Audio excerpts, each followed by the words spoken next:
Good morning, everyone. Hello, welcome to First Take. Shae Cornette here with you. Stephen A. back in the building. Dan Orlovsky is with us. Ryan Clark.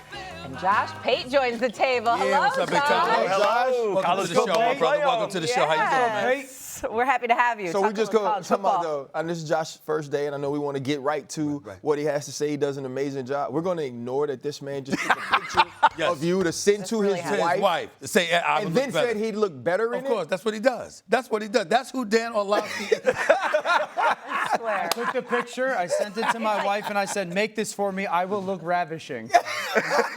It's like 10 seconds to air. And this Because I don't necessarily... If she's working on your budget, you don't have a prayer. That's right. You don't have a prayer. We can get the knockoff. You can't fake this. Ain't no knockoff version. Ain't no knockoff. Yeah, he said make this for me. He didn't say buy. He said now make this for me.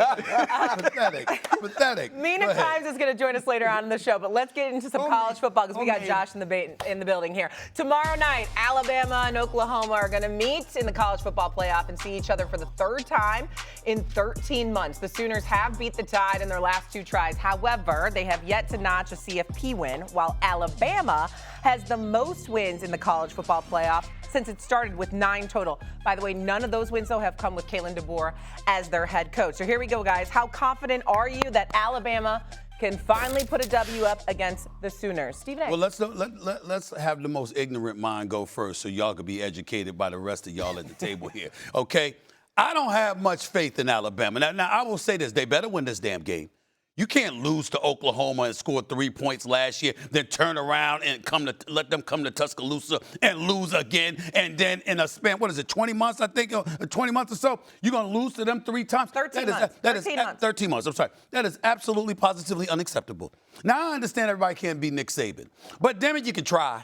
You can try. I mean, the man has said, Kalen DeBoer is a damn good coach. I understand that, and I've heard you talking about him. The man has lost 7 games in 2 years. Nick Saban didn't lose 7 games in his last 4 years combined at Alabama.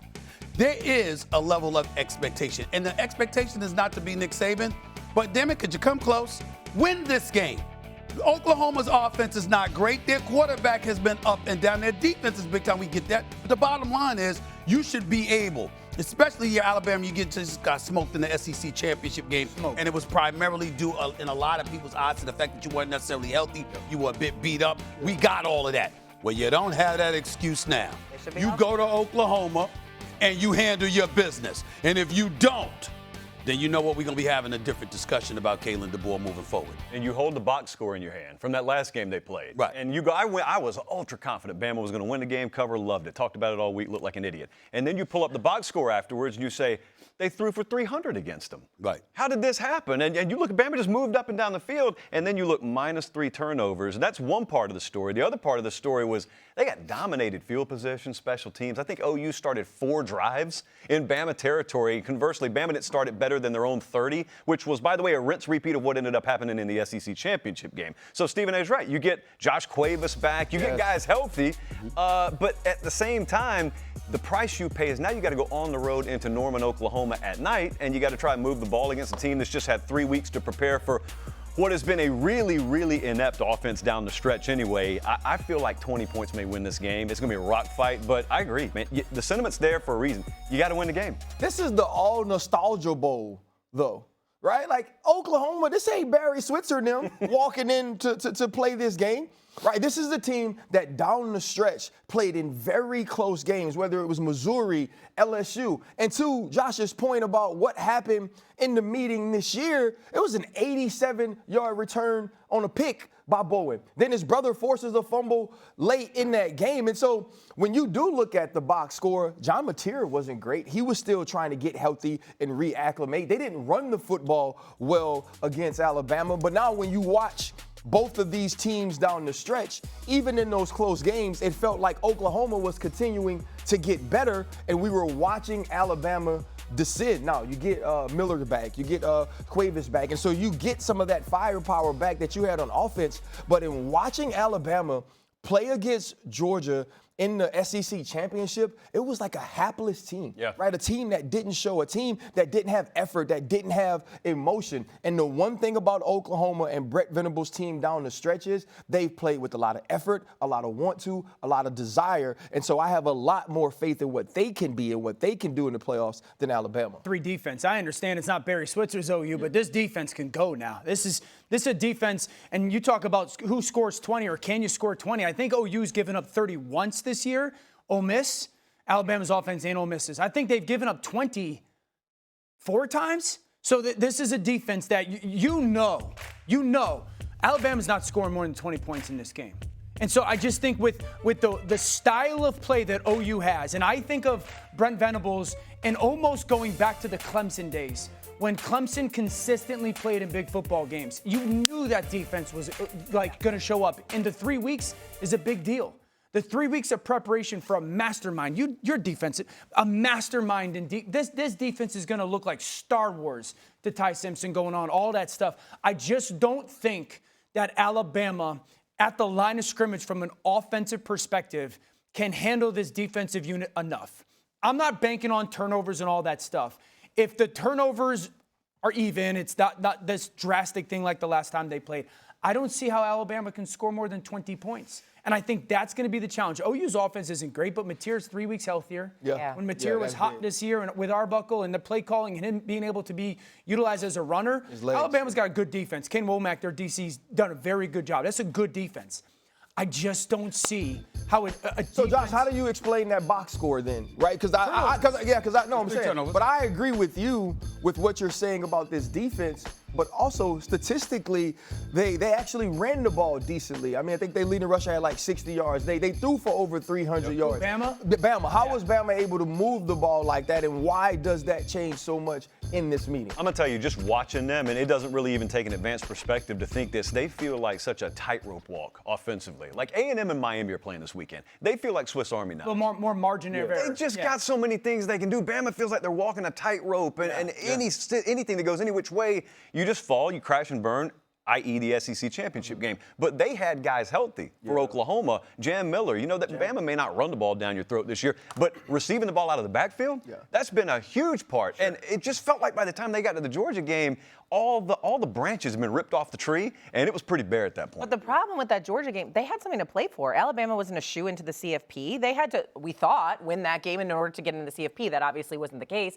But there was a lot riding on their shoulders. So for them not really to show up in that game, now I know they had a lot of injuries, I felt like was surprising. So now how do you justify them against Oklahoma? Are they going to show up in this game? And that's the problem right there. When you talk about them not showing up, it's not the loss. Because if you beat them in Athens, all right, Georgia comes down the road to the Atlanta SEC championship game. Okay, we're going to make amends for what happened a few weeks ago. You understand a loss. It's not the loss, it's how you lost. There's a difference between losing and getting beat down. And they got beat down in that SEC championship game. And that's what has us having trepidation about this game against Oklahoma. Because we look at them, they lost 23-21, okay?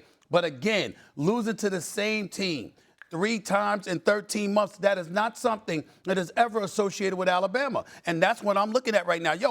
I'm just looking at y'all. Okay, you're a little banged up. I understand that. What's going to be your excuse tomorrow night in Oklahoma? Let me give you the 2 names for Alabama that have to show up. You've talked Jam Miller, Cuevas, no question.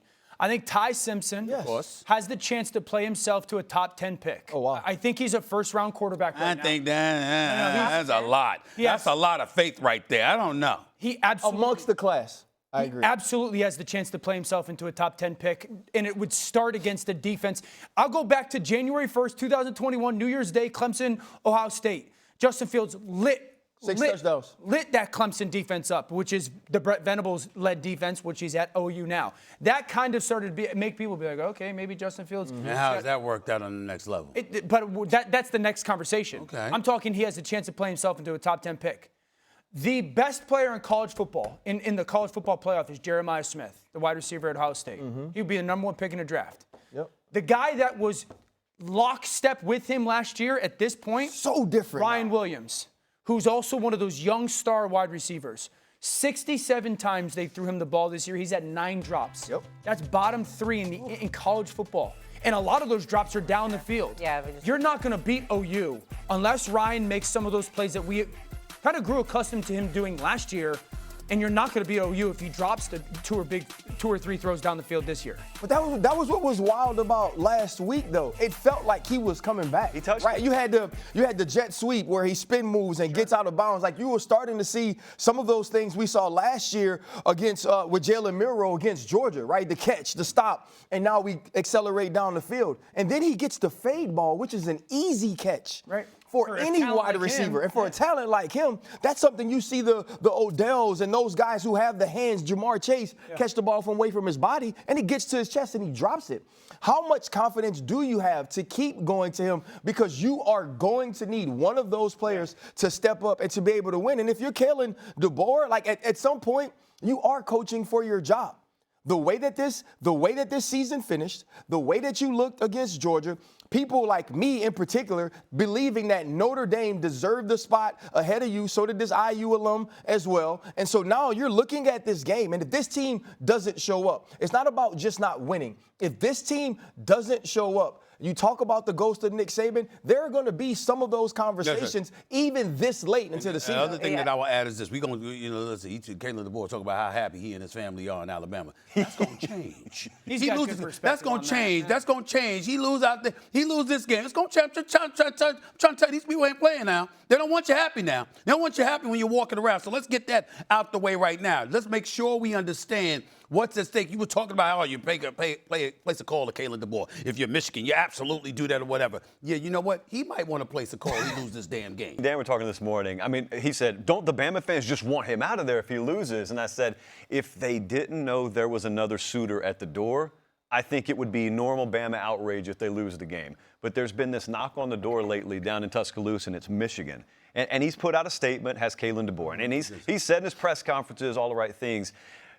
I'm really fascinated. If they win this game, it's a moot point. If they lose this game, I'm really fascinated to see what talk radio, what message boards, what Bama Twitter looks like. Because normally it would just be a huge bonfire. What would you say if Kalen DeBoer loses this game? I'd say if they don't show up, then I think the guardrails are off and the car just kind of went down the cliff. And I don't really think there's a way to properly contextualize what you would feel like until you see it. If they lose a close game, it's like football. you're still building your roster or whatever. But I'm telling you, the Bama fans, there's this thing mentally, and they know the Michigan job is still there. Yeah. And he has not sat down at a table, looked at a piece of paper with his offer on it and said, no. Yet. And so if he loses, on one hand, you want to criticize. On the other hand, there's this voice in the back of your mind telling you, you might want to hold off on that. So you're almost saying that they may have to, in some way, placate toward him or be a little more gentle because there is somewhere that he has the possibility of going? I'm telling you, you got a big argument happening in your kitchen right now, and it's you and it's your significant other, and there is someone on the front door who would gladly take her, and so you just got to be careful how much you raise your voice. That's how y'all want her to do worse out the door. That's another good analogy. That's how y'all do. That's how y'all look at it. Here's how I look at it. You succeed in Nick Saban. It's entirely different to be succeeding Sharon Moore. And that's what he would be doing if Michigan came up. You'd be welcomed there. It's a bit different. The expectations have been set. And the fact is that you cannot come. You got to remember, it's a precipitous drop-off, man. I'm going to repeat it. 7 losses in 2 years. It would be 8 if he loses tomorrow night. Nick Saban didn't do that in 4 years. By the last 4 years. You got to stop comparing him to Nick Saban. But they are. Hold on, time out. They are. I don't think Alabama fans are like that. Trust. Am I lying? The most vocal Come of on, them bro. absolutely are. Comparing him to Nick? Listen. Coach Saban? I mean, he lived down south, and I happen to have a few friends down south down there. And I'm here to tell you something right now. They do that. They're looking at him. No, there's only one Nick Saban. Sure. But they don't expect you to go from 6 losses in 4 years. Sure. To 7 losses in 2. Yeah. No. And the thing is, too, though, they're not. You don't compare the coach. See, like the Nick Saban I got wasn't the Nick Saban that we all know now. The guy that walked into LSU was this dude from Michigan State who was extremely short, wore mock turtlenecks, and nobody knew. Right? And the first time, and legitimately, this same dude, the first time he ever looked at us, he goes, none of you look like football players. Right? They asked me, they said, hey, man, you got to go talk to Nick Saban. The trainers were like, we told him that you're the guy, you're one of the leaders of the team. And for an hour, he told me why I wasn't good at football. right? That's the Nick Saban we got, and he turned in to the rest of that from that point. But the thing is, in LSU, we're not comparing people to Nick Saban, but you do compare him to that level of success. 100%. You compare it to the feeling you got when you walked into the stadium knowing that that dude was on your sideline and what the probabilities of you winning were. That's what Kalen DeBoer has to live up to. Right. It's not being Nick. Yeah. It's finding a way to have your team as prepared, have your team compete, have your team succeed in that way. And that doesn't go away as quickly as you might think. Last word here, People Josh. always say you don't want to be the guy who follows a legend. Everybody knows that. So a legend leaves Alabama. Enter Kalen DeBoer. We went down there last spring, sat one-on-one with him in his office. I said, "Are you aware of that saying?" And he said, "Yep." And I said, "Do you feel that way?" And he said, "As long as I got what I think I need to win, I don't care about that." And he was very respectful about it, but he's like, I'm a competitor. Like that, I want it. Yeah. So now he's got it.